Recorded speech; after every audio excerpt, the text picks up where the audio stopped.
Hello, good evening, and welcome from the Hoover Public Library. My name is Samantha Hamilton, and I'm a library assistant here at Hoover.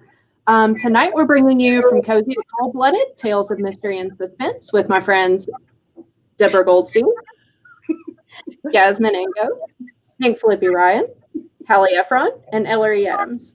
I'm so excited to hear from these guys, and thank you guys for coming tonight. If you do have any comments or questions for the authors, please feel free to drop them into the comment section, however you're watching. And we'll be having a Q&A session later on in the evening. So thank you again for coming, and we'll turn it over to Debra at this time. I also would like to thank you, everybody, for coming, and for the Hoover Library for hosting us tonight. I also want to thank Little Professor for handling the book sales. As she said, I'm Judge Debra H. Goldstein. I'm the author of the Sarah Blair Cozy Mystery Series, which includes the just released Four Cuts Too Many. My series is about a woman who finds being in the kitchen more frightening than murder. Tonight, the five of us are going to politely, remember that, guys, politely, contrast our genres from cozy to cold-blooded. And although we're going to go into more specifics in the next hour, I want to give you a little nutshell of what we're going to talk about. A cozy mystery is one that embodies the key components of whodunit fiction, solved by the amateur sleuth, incorporating suspense, misdirection, intrigue, and some degree of criminality, while eschewing violence and profanity that's often embedded in pulpier mysteries. In a thriller, there's suspense, dread, and a fear of a future crime instead of one that's happened. The protagonist is in danger from the outset. There's push and pull between the protagonist and the villain. The bad guy is often established early on, and the main characters must work to stop the evil from occurring. Now, suspense is a little different. There, the main character may become aware of the danger only gradually. And you, the reader, are often more aware of things than the protagonist is.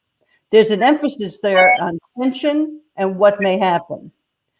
Now, let me tell you who is in each corner tonight.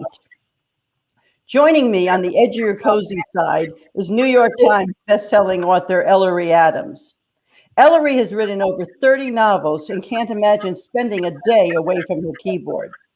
She's the author of 7 different series and 2 cookbooks. Her newest book, Ink Shadows, is the 4th book of the Secret Book and Scone series. Hank Phillippi Ryan is the USA Today bestselling author of 13 thrillers. She has won the most prestigious awards in the genre: 5 Agathas, 4 Anthonys, and the coveted Mary Higgins Clark Award. She's also, in her spare time, an on-the-air investigative reporter for Boston's WDH TV, and just happens to have had now 37 Emmys and dozens more journalistic honors. Her newest book today is The First to Lie. Yasmin Angoe, who was the winner of the 2020 Eleanor Taylor Bland Award for Emerging Writers of Color from Sisters in Crime, has a book that's coming out in November. It's called Her Name is Night. It features an elite assassin heroine on a mission to topple a human trafficking ring and avenge her family. It may not be out yet, but start watching for it. It's already being adapted to be a television series. And finally, New York Times bestselling author Hallie Ephron has been an Edgar Award finalist and a 5-time finalist for the Mary Higgins Clark Award. She writes both mysteries and suspense. In 2011, her novel, Never Tell a Lie, was made into the Lifetime movie that I'm sure most of you have seen, and Baby Will Fall. In Hallie's case, I think her most recent book perfectly fits our topic tonight. Careful what you wish for. Now let's duke it out. As from cozy to cold-blooded, we examine the similarities and the differences of our work. You heard me give general definitions of our genres. And at times, I've heard both Ellery and my books described as edgier cozies. We don't quite fit the mold sometimes. But I want all of you to tell us, what do you? Oh, that's suspense. You see, totally. That is completely suspense. We couldn't have put it better ourselves, right? To have somebody getting ready to ask the big question and then end of chapter. And we're all wondering what is going to happen next. But I think, and Deb, I'll just take over from you very quickly while you unfreeze. They're having storms in Alabama, and I wonder if that may be what happened. But talking about suspense, Hallie, you have, you always talk about in your wonderful classes about the Alfred Hitchcock definition of suspense. Tell a little bit about that and why that works for suspense. I'm going to make it quick, but Alfred Hitchcock was interviewed for a wonderful book called Hitchcock by Truffaut. The great director wrote it.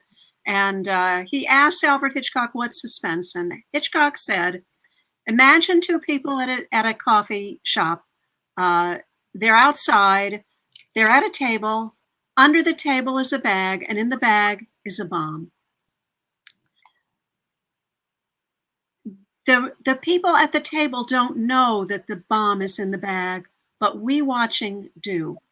And that, he says, is the essence of suspense, is this prolonged moment before anything happens, before the bomb goes off, as opposed to a thriller, for instance, where the bomb would just might suddenly go off and you have one moment of explosion versus that prolonged period of tension. And it's that tension that he says, and I agree, epitomizes suspense. Yeah. So it's like not surprise in a thriller, but suspense, as in that long ticking clock build up to that. And when you write, it's a trade-off that you have to realize you're making.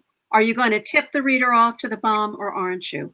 Are you going to tip the reader off that this character is the villain, or are you going to suspend it and leave the tension in there? It's a tension that you work in cozies as well. It's exactly there. It's not unique to thrillers, suspense. It's in all of them. I'm wondering, Yasmin, as a brand new author, how you thought about suspense and how you made sure that that was in your book.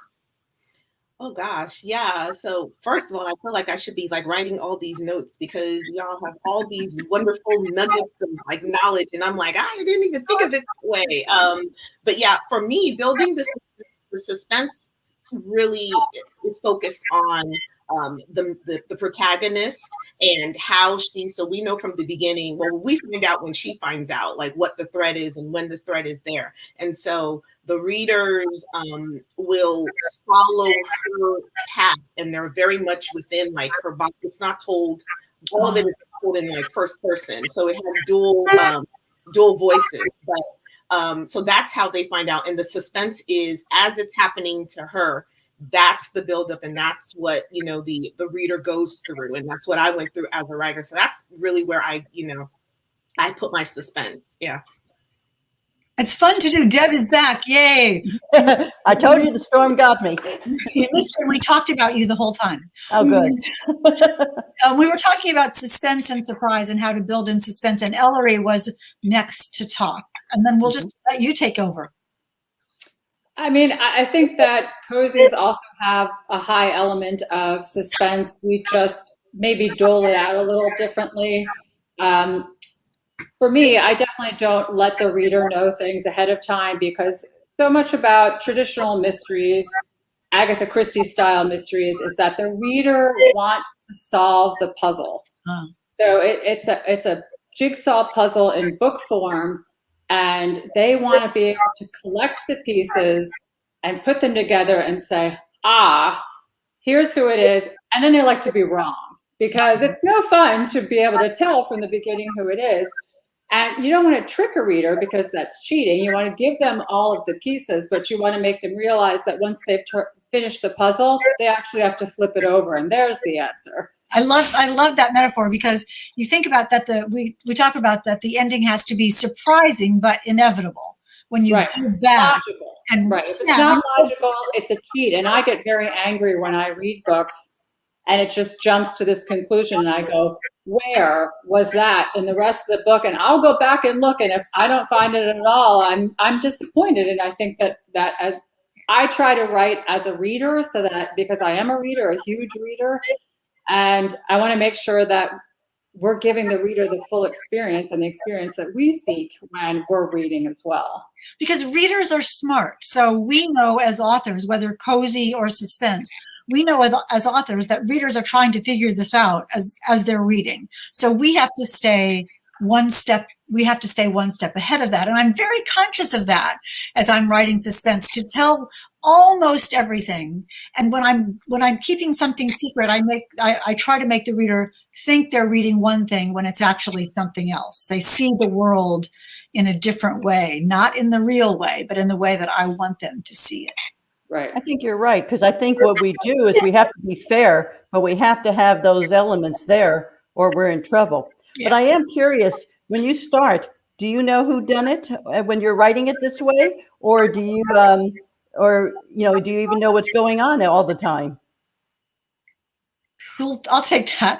I have no idea. I have totally no idea. When you say, do I know who done it? I don't even know what it is, as you said, in any way. I start with a cool idea. We can talk about that at some point. And then I just type chapter 1, and I generally have a first line. I can't really write until I have a first line. And I have my tone. I mean, I write psychological suspense. So I have I have a yellow sticky on my computer. Can you read this? No, of course not. It says psychological, deceptive, manipulative. So on every page, I sort of try to make sure that my book reflects that. And then I just go. So when people say, wow, the ending really surprised me, I'm like, yeah, me too. Who'd have thought? And that's the magic of it to me. Mm-hmm. And I have to say, I always think I know the ending, and I'm almost always wrong. Which is an advantage, because then the reader goes along with me thinking that they know the ending, and then it turns, I mean, that's the great thing in a mystery novel, is when things go upside down. Up is down and down is up, and the reader, you hope, will say, I should have seen it coming. Mm-hmm. I always say it's like that moment in The Sixth Sense when you realize that the main character is dead. Yeah. And you think, oh my God. And it just changes. It's like putting a different lens on a camera, and click, everything comes into focus. And then if you're really good, there's going to be another click later on, and it's going to be yet another. But I like Hank, I need to write myself into that. I need to believe I know the ending, which is the opposite of Hank. And so I can get started and then second guess myself to a better ending as I go along.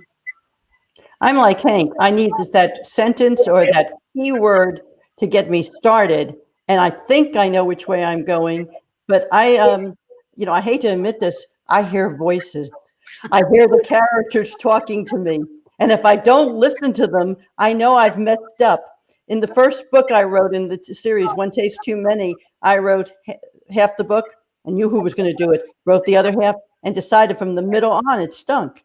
So I went back and I thought about it for a few weeks. I mean, I literally threw it aside. And all of a sudden I woke up and I said, you idiot, you have the wrong murderer. Threw out half the book, rewrote it, listening to the voices that I'm hearing, and it was right. And that's what they bought. But that's how I finally got it to work. I heard them. And I find I have to give credit to the voices or the characters, or I'm in trouble. What about you guys? Well, Yasmin, we were talking about that, whether you know the end when you started. I mean, you have this new book, first time you've done this. Did you know the end? Well, yeah. So first of all, if I could show you, like, these are all my Post-it notes. So I'm very, I am Post-it note queen over here. So, and they all have different things. Like, I can be anywhere, and a line will come very much like y'all. And I'll just have to like really write that down, because I don't know where it's going to be in the story, but I just know it's going to be in the story. And like Debra, the characters talk to me all the time, and it's like I feel like I'm going crazy because they're just talking to me and they're saying all these things, and I can't write it down fast enough. But for me, I am a slow thinker when it comes to the story, because I really try to give like the best story. Like Ellery, I am a huge reader, and so if I don't feel like there's a payout, I get so disappointed in stories. And so I feel like my story has to have everything me as a reader would want. And so I know who it is that does whatever, but I don't know necessarily how I'm going to get to that person at the end and what exactly they've done and how they've done it. And all I know is I have to put my character through the ringer because it's very character driven, and I do as much as I can, to the character, because I want, the reader to really go along for the ride with that character and experience the highs and the lows, and really want that payout at the end when and if the person gets, the bad guy gets it at the end. If they get it at the end, I want them to experience that, oh my gosh, I'm so happy it happened, or dag nabbit, how in the world, what are we going to do? I better get book 2 when it comes out. So, Ellery, do you know? I'm a little bit like Yasmin. I think because my books are very character driven and they're also a series, I know that there's a story arc that I'm working on that just keeps going, and that there's places that my characters need to go. That none of them are nice places. I'm sorry, characters, but this is what we do to you. We torture you, and people seem to like us for it, which is kind of strange. But I'm not a Post-it person. I'm like a teenage girl with my cute little notebooks, and I have a small obsession with Sharpies. I have them everywhere. I like to write in color. I'm telling you, I've never gotten out of the 7th grade, let's go school supply shopping phase. So I like to use those things, but I don't know who done it. I know kind of what my social injustice issue for the book is going to be. And I focus the murder and the ending on resolving that. Not that I can resolve it for society, but I try to resolve it for my characters. And, sometimes it's not satisfactory because we can't fix everything in a book, but we can draw attention to things in a book, and we can hopefully make our readers think and feel. And that's really my goal for the ending. I always know how I want my readers to feel at the end of my books versus the who. I've changed killers midway. I'm like Hallie, I stay open to being able to change the killers if it works with the story. So I don't really pen myself in there. And like you, Hank, I like to know my beginning, and I like to have an idea of the end scene, and the rest I kind of just fly by the seat of my pants. I mean, I'm writing book 40 now, so it feels kind of second nature. So I don't really outline or anything anymore. Actually, I never did, so let's not even pretend. Well, I think that's something that's different in the cozy, because like Ellery, I also bring in social issues, and I know the other 3 of you do too. But I think we do it in a way that we don't beat them over the head. They, it may not be the theme. Like Hank, in a lot of your books, you'll have a theme that is a social issue that really runs through the book, whereas we'll have it as a secondary theme, and we're hoping that they pick up on it. But our reader doesn't want to read the whole thing that way. Oh. I feel. What about, you guys? Comparison. Well, I'll jump in. So I definitely address, a pretty deep social, issue in mine. And I try not to be, what am I trying to, like preachy with it or how I feel. And so I really channel, what I'm thinking, the questions that I have and how I kind of resolve the issue or try to wrap my head around, like, why is there an issue and what is going on? I try to really funnel that through my character. And so whatever it is that my character is thinking and how they are, working through this problem, and how are they going to get out of this problem, and how are they going to fix this problem for everyone else if they can, it's very personal to that character. And so I hope that by doing it that way, I'm not sounding like I'm preaching to people, and they're not feeling like, and I know everybody loves Grey's Anatomy, but we know when they get on those, the soapbox and they start doing the dialogue and stuff, I don't want it to be like that, where they're being felt like they're being talked to, but rather they're feeling those emotions through that character. And so therefore they're accepting whatever it is, the message that I'm trying to get across. What about y'all? Well, it's interesting because when I had to do a television story years ago about insurance demutualization. And I thought, oh my golly, how am I going to do that? And I realized back then that when you take a story I take a title like Insurance Demutualization, or In the First to Lie about the deception in the pharmaceutical industry, that's not the point. The point is what effect that has on the individuals who are in that world. So it's not about, oh my golly, the terrible pharmaceutical companies. It's about one person taking one medication in one circumstance in her life, and the ripples of how she feels about that and what happens to that. I'm hoping then makes the reader think, oh, what if that were me? What would I do? How would I feel? What would I think? And let them think about it and ruminate about it rather than having me tell it. You know, a book like we write is a way for someone to be someone else for a while and solve someone else's problems for a while. So we're offering them, you know, what if your home was foreclosed on? You know, what if you were accused of murder that you didn't commit? How would you feel about that? Here's what happened to this one person. And then it broadens out in the reader's mind, not on the pages of the book. That's right. Well, don't you want the reader? I know I do. I want them to imagine more than what I put in the book on anything, whether it's character, whether it's thing, because I think that engages them. Agreed. I agree with that. Oh, sure, because it's a thought process, right? The reader is in the book, and you're holding the book, and you're being in that world. I mean, just you were talking earlier, Debra, about it was Jen, the librarian, Samantha, the librarian, was talking about reading Hallie's book, Careful What You Wish For, and watching Hoarders at the same time.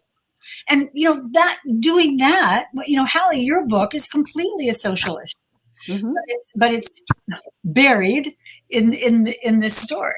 Yeah, well, a lot of my books are. I mean, I wrote a book called There Was an Old Woman, which is about it's about relatives trying to take away your home when you get elderly, you know, and those things called the mortgages, the reverse mortgage market, which can be very corrupt, but that's the reality of it. I feel like that's where you have to do the research. And I know Debra was going to ask a question about research coming up. Is very often it's that stuff that you do the research on, and then you bounce the character that you create out of nothing off that issue, and then try to imagine. And often a lot of you is animating that character. Like, how would I, the writer? And then that's where you get to, you hope your reader will say, this could happen to me. And that's when you have a home run, is when the reader thinks, yeah, this could happen to me. Well, I think that's how I created my cozy series. I'm a person who finds the kitchen frightening. Yes. I have known in this pandemic, I have already blown up the brain of the stove. I caught it on fire. And I now know all my neighbors in the new neighborhood, because the other night when the fire alarm went off, but I wasn't looking and I forgot to put the fan on, the steak kind of got a little overdone. I flung open the front door, flung open the back door. And when I finally got this, it was cycling through the alarm. I go to the front door. There are 5 neighbors out there. 3 were walking their dog. The gentleman from across the street, they wanted to know if they could help the old people out of the house. No, they wanted to know if you were cooking again. Yes, well, we made a promise that I'm trying not to. Even my husband prefers I don't. But that was what I made my character, that she was the reverse of the culinary expert that you would find in a cozy. She has a twin who can cook well. But I had to do my research, and Hallie, you were talking about the kind of research you've had to do. Me, I go out. Birmingham's a foodie neighborhood in a foodie city. We have a lot of James Beard winners. I've been going out and eating and interviewing. It's been a wonderful experience for this series. But it's a tough job. But it's a tough job, but somebody's got to do it, right? Yes. Debra, do you put recipes in your books? Oh, yes. I have things like Jell-O in a can, spinach pie made with Stouffer's. The new book one book only has drinks because I figured wine spritzers and things. The new book, 4 Cuts Too Many, does have a few recipes like stained glass Jell-O. You know, I found. I feel like recipes are a newer addition to cozies, and it's kind of an expectation now, and I don't do them anymore. Not anymore. No, I can't tell you how many times I get emails like, where are the scone recipes? And I'm like, I'm not writing a cookbook. I'm writing a mystery. I'm writing a novel. You know, I can send you some recipes for this, but I told my publisher when I signed up for this series, I said, I am not doing any recipes. Okay. I mean, they're very time consuming because you have to come up with an original recipe. If I come up with 10 recipes, that is hours and hours and hours. And I'd rather be writing and reading, and I'm not doing any more recipes. You know, I'm just not going to do it. And people were like, mind blowing. I'm like, but where did this recipe thing become a match with cozies? Because cozies really are a stem from Agatha Christie. And then all of a sudden, everyone was expecting recipes. And I thought that was kind of, I was wondering, you know, could you imagine writing a cozy series without recipes? I tried to leave them out, but they insisted. That's why they got Jell-O in a can. And I think they find them so. I like how you handled that. Well, I think they find it funny. Kensington just put together out of my first 4 books, they have now done a PDF cookbook, a simple recipe for the sometimes sleuth. So if anybody wants it, feel free to ask me for it. I think one of the things that comes out here is that when you're writing a series, as you guys do, I write standalones, but you're thinking also about your brand and what is an Ellery book and what is a Debra book, and I think that you need to feel really good about that decision, because among other things, if you're lucky, it could last 40 books or something like that. But I think it's perfectly legitimate to say this is my stake in the ground. This is where I will write, and this is where I won't. Right. It's like Deborah's burn stake in the ground. But Ellery, do you remember the book? Don't come for dinner. No, not a chance. I'll take you out, sweetheart. That there was a book that won the Edgar, I think, called Red Sparrow by Jason Matthews, a wonderful taut spy thriller. I mean, just Russian spies and sex things. That was far from cozy, and yet there were recipes in that book. What? I love that, though. I believe that we need to cross genre lines way more than we're doing right now, just for the sake of the story. I mean, I would rather say, okay, I'm writing these traditional mysteries which have cozy elements and women's fiction elements and magical realism, and I'm going to curse a few times. So hold on to your hat, you know, and not have it be a be-all, end-all. I understand that libraries need to categorize and bookstores need to categorize and the marketing department needs to categorize, but there has to be a little flexibility to stay honest with our characters and true to the story, and also to follow our passions, because if we're all writing to a formula, we're not going to make it. Right. And readers are going to get readers bored. are gonna know. And when did you start writing, Ellery? What year? I was 8. So no, my first book came out in 2005, I think. I don't know, you know. I'm just saying, like, the world is so different. The world is so different now. You know, the definition of what Yasmin is going to write about and what people are going to want from her books, and from what you were writing, however, I can't do the math on that, but however many years ago that was, 20 or 15, right. It's different. It's a different world. Well, I think that's one of the things with your books, Ellery. When reviewers, I've noticed, have started terming them edgier, because they don't know that you are pulling elements in. You are pulling elements in like Hallie has, like Hank has, like Yasmin has. But you're also having that comfort level for your reader. Yeah. I mean, I love that. I love that Ellery was saying, you know, how to, you know, cross genre, because mine is definitely something like that. And I don't want to like put myself in a box, you know, like y'all with how I write. I write very I write like I read, and I can read across the board and read a cozy, and then read, like Red Sparrow, which I didn't even, wow, that could be a cozy. Okay. Because that had a lot of stuff in it. Right. And, or, but I can't write totally a cozy because, I like a curse word in a book now or something like that. So I definitely love that. My book could also be like women's fiction because there is a growth factor for the protagonist. So to say that it's all thriller, it's way more than a thriller or all like a mystery. There's a little bit of a mystery in there, so there's a little bit of everything. It's a smorgasbord of love, all of our books. And so people should just say, just give me these books, and I don't care what category it is, just give it to me. It's a good story. A good story is a good story. Exactly. Exactly. A good story. But having said that, it's a business, okay? Publishers do not give you in advance in order to throw away their money. They want to make it back, and they want to be able to say on their cover, if you like, Agatha Christie's Miss Marple, you will love so-and-so. They want comparables. They want to be able to say to readers, if you like this kind of book, you will like this book. And it's where we get tripped up on then I'm straitjacketed into whatever this kind of book is that the publisher has decided I'm like, and what kind of cover they're going to give me. Because the cover is the bulletin to the reader. You see it everywhere. You see it online of what kind of book this is. And cozy covers are very, very different from women's fiction covers, which are very, very different from thriller covers. I mean, it's a business in which you are pitching a product and you don't want to fool the reader because they won't be happy. So it's a tightrope act, I think.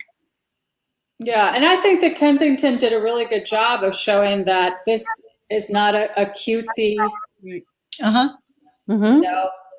cozy, and that I didn't want a pun in my title. I said, I'm not doing any more pun titles. I'm done with that. I'm not doing any more recipes. This is a hybrid, and I know you need to market it as a cozy, but it really is a hybrid, and I think they did a wonderful job giving me that hybrid cover. That dark blue says there's going to be some edgier stuff in here, just like you're saying, Hallie.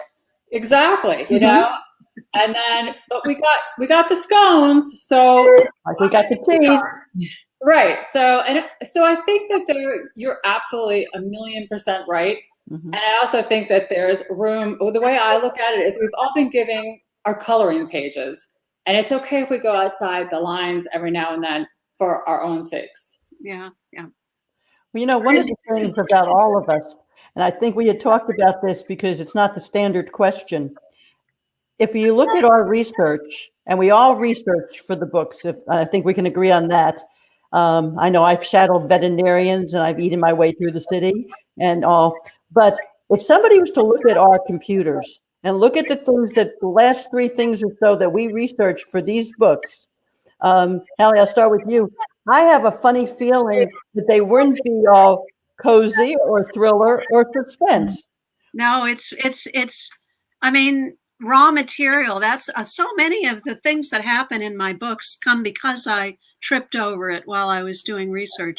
But I 3 categories I would have been researching for Careful What You Wish For. One would be storage units, personal storage units. How many, do you know, some incredible percentage, like 30% of Americans have rented a storage unit. That's ridiculous, given the size of our houses and our garages so I was interested in that. Map theft. There was a fabulous article in the New Yorker years ago that I cut out and I put in. I have a file called compost, and I store in there pages or printouts. And it was a book that turned. It was a piece from a book that was called The Map Thief, I think, which is about this. What was that? Michael Blanding. Thank you. It was about this guy who was a map expert and dealer who would go to the Harvard archives and look at the beautiful maps that they had in their old almanacs. And by the way, slice out pages, slip them up his sleeve, and walk out with them. With and then dental floss, so he could get dental floss that he had in his mouth. He would make it wet and then put it in the page and then fold it over. And then the dental floss would create a tear that was almost invisible. So yes, that kind of stuff, that's in the book. That's in You can't make that stuff up, right? You cannot make that stuff up. So yes, I have all kinds of bizarre things. And of course, clutter. You know, Marie Kondo is in all my my research. I love her tone. You know. So that's me. Who else? Tell us about your research. Well, go ahead. Okay, well, I'll go. So this is fresh. Like I just got this, just maybe yesterday or the day before or something like that. So this is very fresh and very. No, hold it up again. Hold it up again. Mm-hmm. Wait, that is hot. That is a hot cover. I love that color. I love it. Thank you. And it's very colorful with its orange and stuff like that. So it's thrillers and stuff like that. You might not see it be as colorful as this, but I really wanted it to stand out, and the team did a great job. But let's see, for my research, so if you looked at my tabs, there's a whole lot of killing.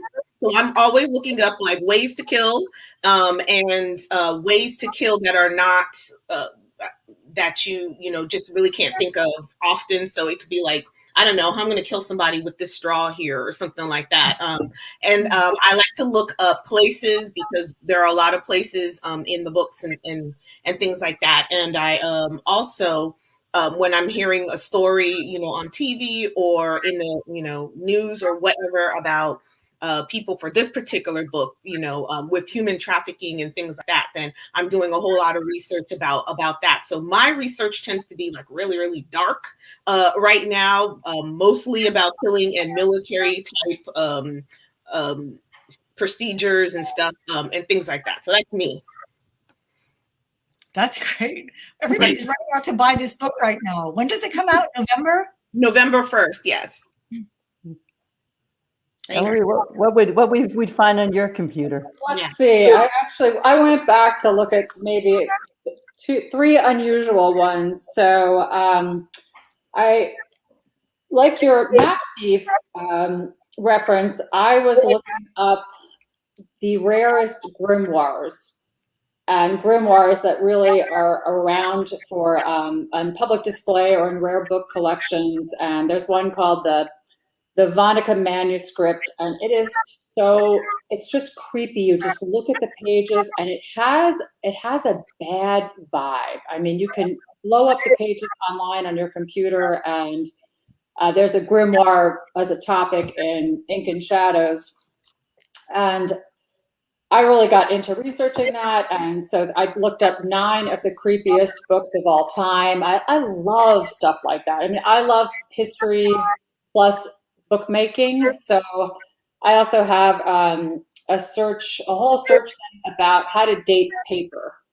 Oh. So in the 1750s, you can hold a piece of paper up to the light and you'll see a grid pattern there. And then after the 1750s, it looks like a mesh, like a very fine mesh. And then you've got watermarks. And then we start going from rag paper to pulp paper. And pulp paper really ruins book publication because pulp paper has a lot of wood in it and it turns yellow and it turns brown. So actually paper from the Civil War is way better quality than the paper that we used past the 1950s. If we had still used Civil War quality paper, our books would last for the next 200 years. With what they're made of today, they will yellow and brown in 30, which is kind of a bummer. But that's I'm a total nerd when it comes to looking up historical things that have to do with books. I have a master's in creative writing, but part of that master's program was bookmaking. So I've made books by hand and I've used a crank printing press and set letters. So I love all that kind of stuff.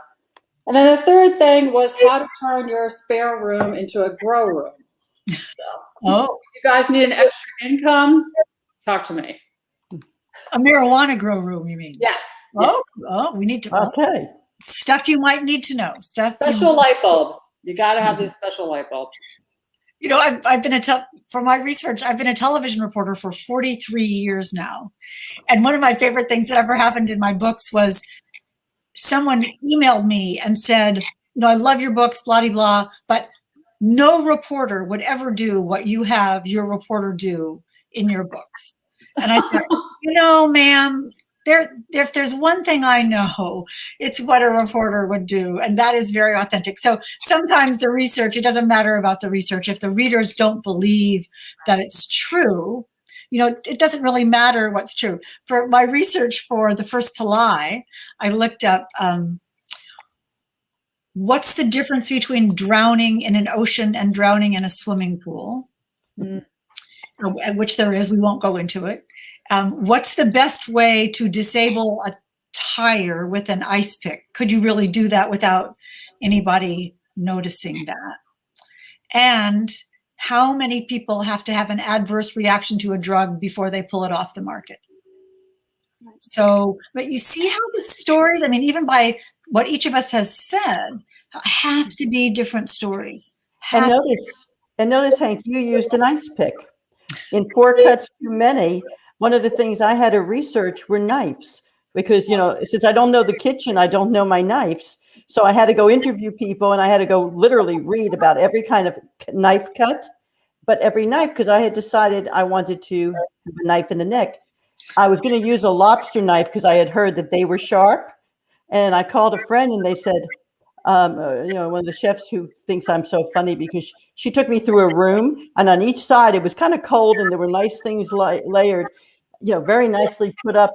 And we walked through it and we came out the other door and she said, do you know what you've just gone through? And I said, a room. She said, no. That was a walk-through freezer. If it didn't have a door, it wouldn't be walk-through. But she was the one who told me use the ice, that I wanted, because I wanted to do an ice pick murder. She was the one who told me which knife, a deboning knife, would go right in and do the trick. Still need to know. I see Sarah is saying, Hank, I just researched that today, the effect of saltwater pool versus chlorine pool on estimated time of death. LOL. Sarah, that's great. You call me. We'll talk about this. And I see Debbie Klein wants to know what sources we use besides internet queries. As I just said, Debbie, I use hands-on shadowing, hands-on interviewing, and when they stop laughing, they give me some really good answers. Me too. I have a friend who works in the police force, and so I ask him a lot of questions regarding weapons and where the best places to conceal them and things, and also like stories that he's heard and stuff like that. So I do interviews as well. Yeah, and my main character in Careful What You Wish For is a professional organizer. So my first stop as I was writing the book was to a meeting of the National Association of Professional Organizers, NAPO. It's a terrific organization. And like Yasmin, you just have to talk to people. People love to share their inside knowledge, their insider knowledge. And that's, that's golden because that's firsthand experience. But just to build on what Hank was saying, you have to be careful sometimes and not use somebody's extraordinary experience because no one would believe it. And, reality is no excuse for fiction, sadly. That's so true. Someone wants to know how we find people to interview. Looking at the questions, how we interview and how we approach them.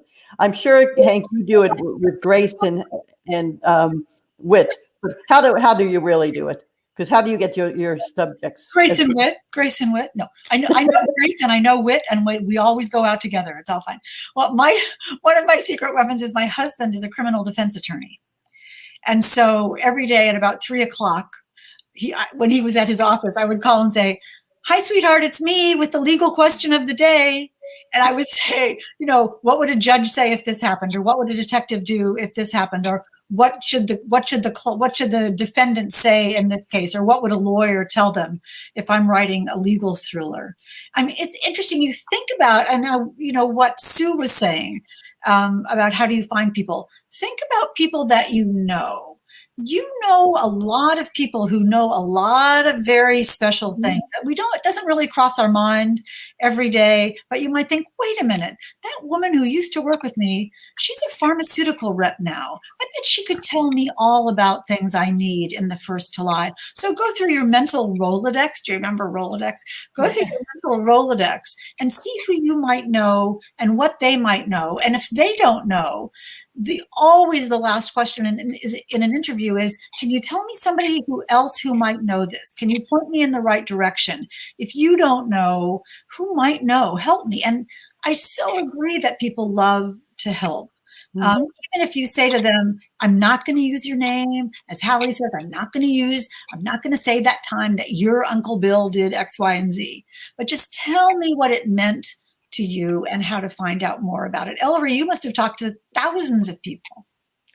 Well, I'm kind of lucky because I have family members who are in different fields. I've got a whole bunch of brothers and father in financial field, and then my mom works in the antique business, and I've got lawyers, and my husband's a physician, and my favorite way of killing people is with different kinds of unusual drug interactions. So I love pharmaceutical topics, and I will often haunt the hospital halls and be like, excuse me, if I have a 250-pound man, and they're like, Tim, your wife's here again. That's great. Can somebody please get Ellery out of here? Yeah, right. Like, give her some drugs, send her on her way. But also professional journals. You know, I did a lot of research on how to kill someone in an MRI lab, and another one on just all these arcane things. If you can find, dream research, people who study sleep and dreaming. I had a book that was important in. And if you find their professional articles, there's almost always a phone number or an email. And if you can craft, I'm an author, I write,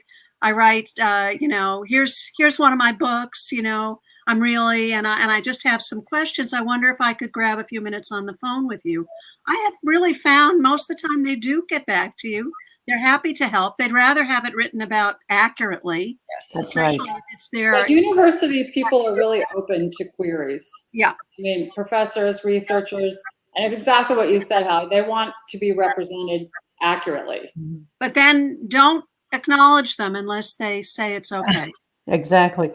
I thought it was funny when I was writing 3 Treats, I had decided I was putting in a motorcycle gang, but what had clued me into it was I had been taking a class at one point, and somebody asked me to take notes for them. It was a principal, an ample person, and his wife.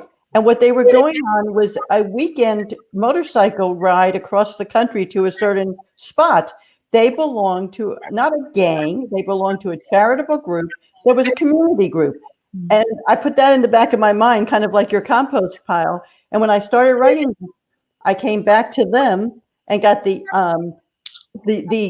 amateur side, shall we say, the ones who do it for fun. But then I went and interviewed people who are very much into all the professional motorcycle organizations and groups. And it was like, you take it all and you bring it together, but you only take this much to put in your book. Tess Gerritsen used to talk about how she never liked it when in a book, the author's research slip was showing. Well, that's good. You just, by golly, you looked up medieval armor and you're just going to put everything about medieval armor in that book, whether it needs it or not. You kind of just need 3 cool things that makes it seem like you really know what you're talking about. And the reader will imagine the rest. Yeah, the problem is you don't know which 3 things. Yeah. Yeah. So you have to collect 2,003 things 100%. in order to know which one is going to resonate. Yeah. But when you know it, you know it. Yeah. Yeah. Because we'll always know about paper now. I'm going to be holding up everything to see if it's mesh or parallel lines or pulp or whatever. That's the coolest. If you have paper where you can see that, you should sell it, Hank. I'll call you. Well, that's why people need old paper to do forgeries. Yeah. Because it's harder to forge the paper than it is to forge the image. Yeah, with the ink too. The ink is difficult. I mean, you always hear the stories about people who have old baseball cards. I'll tell you right now, you put a black light over a baseball card, you will know in 15 seconds if that's real. Oh, cool. Because it will glow fluorescent with a very bright light if it's post 1950s. Yeah. My mother-in-law threw away all my husband's baseball cards. Oh, They do that, don't they? Yeah, I put that in a book too. My mother-in-law would keep the baseball cards from everybody on the block. So we got the opposite there. And I think that's something we all do. We steal from people or the elements that we found either amusing or annoying, and we all work them into our books somehow. Don't you? well, sure, of course. You know, say something or do something, and you hear a wonderful line, and you think, I'll tuck that in, or somebody's quirk, or somebody's attitude, or just even somebody's gesture can be fodder for it. It is interesting though, because sometimes those things come from sort of the movie in your mind. When you start writing and you see how, I see Yasmin nodding. Tell me what you see about this, because you see people behaving in a certain way and in the story in your mind. Yeah, well, for me, I was a latchkey kid, growing up. And so when my mom was working, I was reading, I was, writing, I was either teaching all my dolls, holding class for all my dolls, or I was watching TV. And so when that was what, took care of me during those times, right? So when I write now, I really write to whatever visual is going on in my head. And I write as if it was a movie that I was watching. Every scene and every, reaction and everything like that, I can see it. And I want really for the reader to be able to see that and visualize. So I try to write in a very cinematic way. Which is, something when I was talking to like the producers and stuff, they were like, well, thank you, because, your writing, makes it easy for us to see how we might adapt this. And I was like, well, you're welcome, because that's how I thought about it, So, I mean, that's just not because I intended for it to be, something for the screen, but like, because I like TV so much anyway and stuff like that. And it really entertains me. I daydream all the time. So that's just how I write. Yeah. What about y'all? Like, am I the only one who's crazy like that? No, we are all crazy. Happily so. But I write more in a story-like manner. I think those voices talk to me not in a schematic thing, but as a thematic a story. That's how it works in my mind. But I'm like you, Yasmin, in that I'm always thinking, where's the camera? Yeah. Whose eyes am I watching this from, and what's going on in their head? Who's the storyteller, and what do they see? So that I can move the reader through the rooms, through the settings, as if it's a movie, but there's no camera, but the eyes of the narrator.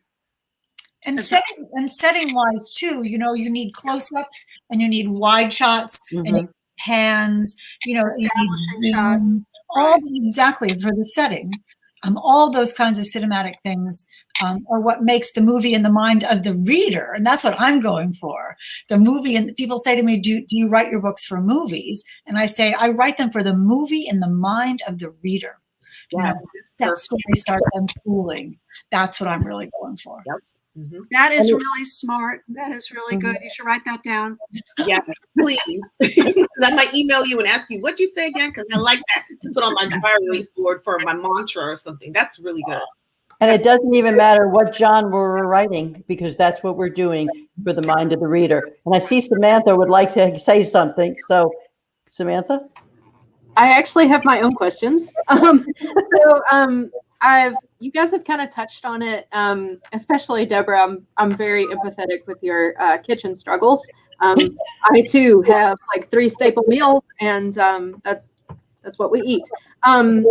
So I was curious about some of the jobs that your leads have and living vicariously through your leads. So I know that every author hates to get the question of like, are you the main character in your book?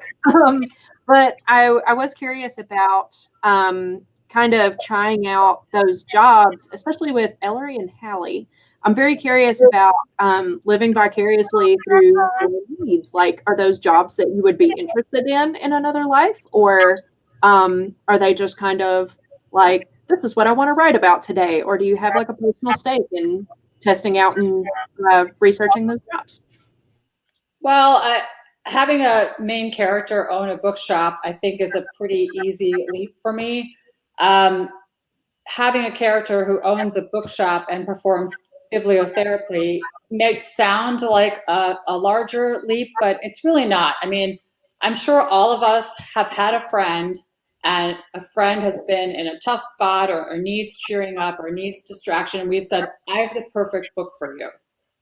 So this is something I feel like I have a natural talent for, even if I don't know you. If you're in a situation or you're feeling a certain way, I feel like I have the right book for you. And if not the right book, then 5 right books. And one of those will probably get you through what you're going through. So I've got these little RX pads, see, and my books are on the side, and these are to write bibliotherapy notes. So if you go to my website, I have lists of book recommendations based on what you need. If you're grieving, if your job sucks, if you're fighting with your boyfriend, if your mother-in-law is driving you crazy, if you need some hope, if you need some laughter, if you need books to read with your girlfriends, I make these lists all the time, and I've really just made them naturally my entire life. And I just thought, why aren't I putting these in books? Because this is who I am. This is like what I do on a regular basis. I spend lots of time on Instagram interacting with other bookstagrammers, and because I love everything about books. I love what they look like. I love what they're made of. I love to collect them. I like to read them, and I like to write them. So I'm the epitome of the book nerd, and I could run a bookstore. I don't think I would like the 9-to-5-ish thing. I like to be home when I want to be home. But I do love to go to bookstores, and it's I do plan trips around bookstores. So. Well, you would really enjoy what we do, because that is also what we do. Yes, it is. I do have a library degree. I just never used it. Well, a lot of what, a lot of what our interactions are is someone comes and they say, either they heard about something on a show and it's a very Indiana Jones trying to find the right thing that they have in mind. The red book with the yellow letters, right? Yeah, it was on so-and-so's book club. Okay, great. Let me work on that. But another thing that we get is someone who just puts their head on the little table and they say, I need something good to read. And I say, hello, stranger. Let me learn everything I can about you as quickly as I possibly can. I feel like, okay, let's talk. Right. And so those recommended lists, I really enjoy that, and I really identify with that. Hallie, are you a super organizer? Do you live at the Container Store? Oh, God, no. I would like to hire one. My main character, Emily, is a professional organizer, but she is also a former teacher who loved teaching, but got burned out by all the testing. Mm-hmm. She taught elementary school. I am a former elementary school teacher who got burned out. I would never go back to it because testing so dominates. And this is my little. We were talking earlier about whether you have little soapboxes in your story. I would say that's one of my soapboxes. Is just so much of the joy and spontaneity of learning got squeezed out of the elementary school curriculum. I know everybody means well, and we want children to be literate and all of that, but we also want them to think and get pleasure in asking questions and finding answers. And so anyway, that's me. And so I'm her, but I would never be a professional organizer. I can barely organize. I mean, look at my room, forget it, Does anybody else have vicarious careers through their leads? Hallie, could I say I'm also a former teacher? So I taught middle and high school for a little over 10 years, and I still work with educators now. So I totally know what you mean about being burned out. And I was an English teacher. I am an English teacher. So it's very much like libraries, loved them. And I was with our media specialist. We were huge friends, and having that ability, even at the student level, to talk to them, because students will very much come to you and say, what do I read? Or I don't like to read. And I'm like, oh, what are you doing in my class? You don't like to read? We're going to fix that. And so to find those books. And so I've always like Ellery, been such a reader that at that moment when I graduated high school and I was like, I don't think I can. My mom is like, oh, I don't think you can be an author. Like, do they even make money? And she said it in her Ghanaian accent. And I told her I wasn't going to mimic her accent tonight, so I won't do it. But like I went to college and became, an English teacher and things like that. And so I just want all the time for, reading, writing, all of that stuff and talking about it and sharing that love in any way possible. And why some people ask me, why don't you write YA? Well, because I taught kids for over 10 years and I lived with kids. I've had enough of kids. I'm going to wait for adults. Like I can't do anything for kids right now. So that's my thing. So I am not like my protagonist because she's an assassin and I haven't killed anyone that I know of. But, sometimes you might, when you're road raging, you're like, oh my gosh, I could, but that's not, you don't want to do that anymore either. But so I don't live vicariously through her. And I definitely don't want like her job or anything like that. But and she's definitely not me. But I'm just an English teacher with an overactive imagination. That's basically what it is. Right. And I found that even though I do kill people in real life with my cooking, other than that, I don't use any of my legal background other than, Harlan is a lawyer and all. I did in one of my standalones. I used my young corporate attorney from when I was one, but I haven't been able to write yet, except in some short stories using the real lawyer background or the judicial background. When I was a little girl and I would ask my mom a question, she would say to me, why don't you go and find out? Why don't you go and find out? And she taught me that I could find the answers to things on my own by digging, by looking, by checking, by talking to people. And I eventually became a reporter because of that, because I was curious. I wanted to know. And I wanted to, not only did I want to know, but I wanted to see if I could find out. We used to play a game. I bet I can find that out in 3 phone calls. And so as a writer, I'm looking for the answers to the story. I'm saying to myself every moment, ooh, I wonder what's going to happen. I wonder what they'll do. I wonder what that means. I wonder how I can find out.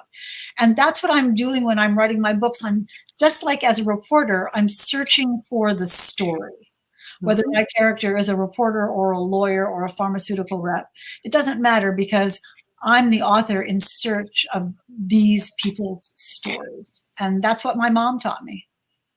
And I think that's true for any of the genres we've talked about tonight. Well, ladies, I have thoroughly enjoyed learning everything there is to know. I'm sure that this has just been a small fraction of how you guys do what you do. I am so flattered that I was able to kind of MC this thing tonight. It has been delightful meeting you all. Thank you all so much for your thoughtful questions, answers, and insights into the genre. And thank you, viewers, for showing up for Hoover Libraries From Cozy to Cold-Blooded. I've really enjoyed it, and I hope you have too. Please keep an eye on our Adult Summer Reading page for events throughout the summer. Thanks. Thank you. Thank you. Good night. Thank you.